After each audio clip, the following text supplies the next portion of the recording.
hate people. They are always just looking out for themselves. And believe me, I get it. We need to do what's best for ourselves, but that doesn't justify what you did and took from me. You were supposed to be there, always. My so-called friend. It was 3 weeks ago. I went out to buy my girlfriend's anniversary gift. I was gone for 30 minutes, and I come back to them making out on my couch. My couch in my house. I dropped everything and calmly went to my room. I didn't say a word. There was silence from the living room. Then sudden whispers, and then the front door shut. They both started calling me every day. I ignored them. There was nothing to be said to either one of them. I sat at my apartment every night, sitting in my chair in the silence, staring at that fucking couch. And all I could see is the two of them holding and kissing, their tongues dancing in each other's mouths.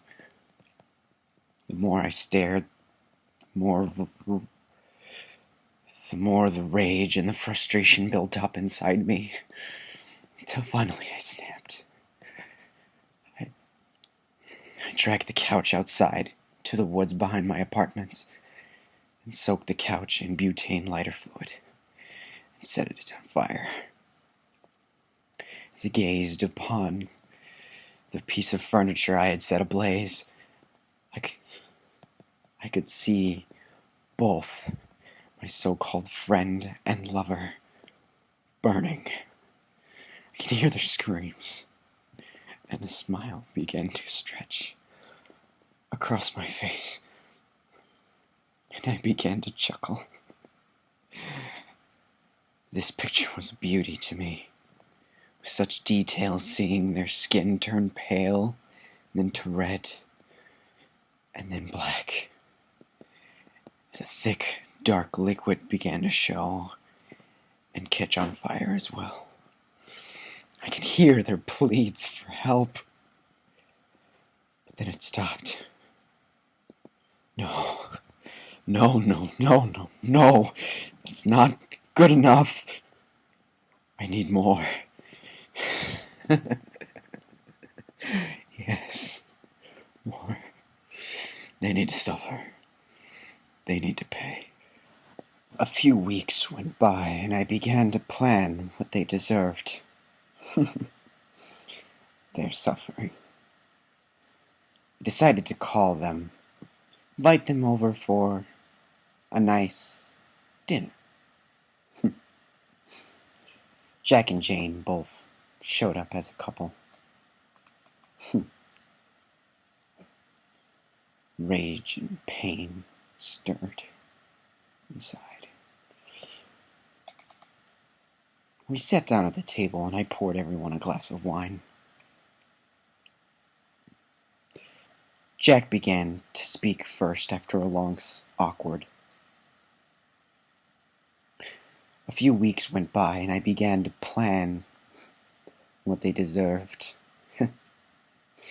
Their suffering. I decided to call them, invite them over for a nice little dinner. They both showed up as a couple, and pain and rage stirred inside. We sat down at the table, and I poured everyone a glass of wine. He began to speak first after a long, awkward silence. Listen, we want to apologize for what happened a while back. I was planning on telling... She began to speak, but I interrupted. Don't worry. I'm over it, I said with a big smile. The night proceeded with fake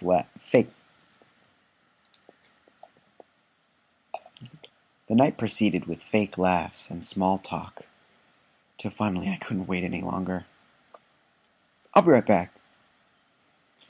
I went to the front door and padlocked it, and hid the key under the floorboard in my room, and returned to my guests. They were both sitting at the table. My friend sitting straight, his hands flat on the table. Jane had her hands on her lap with a big smile. As I began to approach the table, I shouted, "Hey, Jack!" His head turned to look at me, and I stabbed his hands into the wooden table with 2 steak knives. He screamed in pain. Jane screamed in horror of seeing her boy toy stuck to the table, screaming in pain as the blood... Fuck me!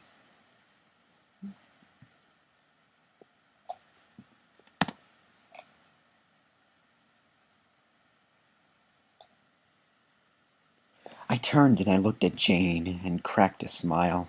She was wailing on the floors, screaming, "No, stop, Jack." "Oh, Jane, my love, shh. It's okay. Let me comfort you." I kneeled down and put my arms around her. She kicked and screamed. I bent her head to the side. I began kissing her from behind the ear, all the way down to the middle of her neck. And I bit down as hard as I could, my canines digging into her neck. Blood began to drip. Then I began to sing. Drip, drop, drip, drop, the blood running down your neck. Drip, drop, drip, drop. Your screams will put me to bed.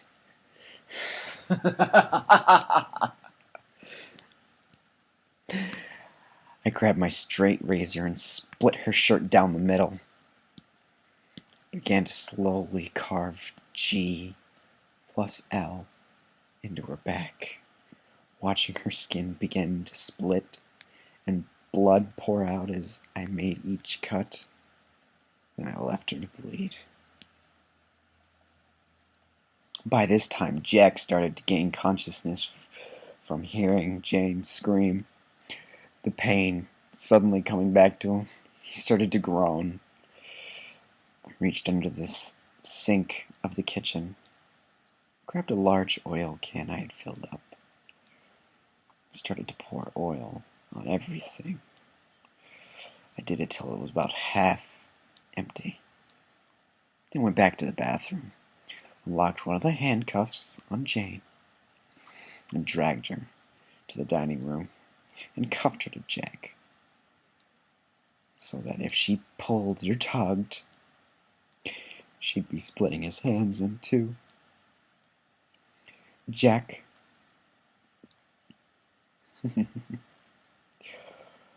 oh. I began to pour the rest of the can onto Jack and Jane. And I lit a match and threw it. And I began to watch as we all burned. The smell of burning flesh, hair, and fabric mixed. It set well with me. I laughed as they screamed for help. They cried as they burned, as we burned.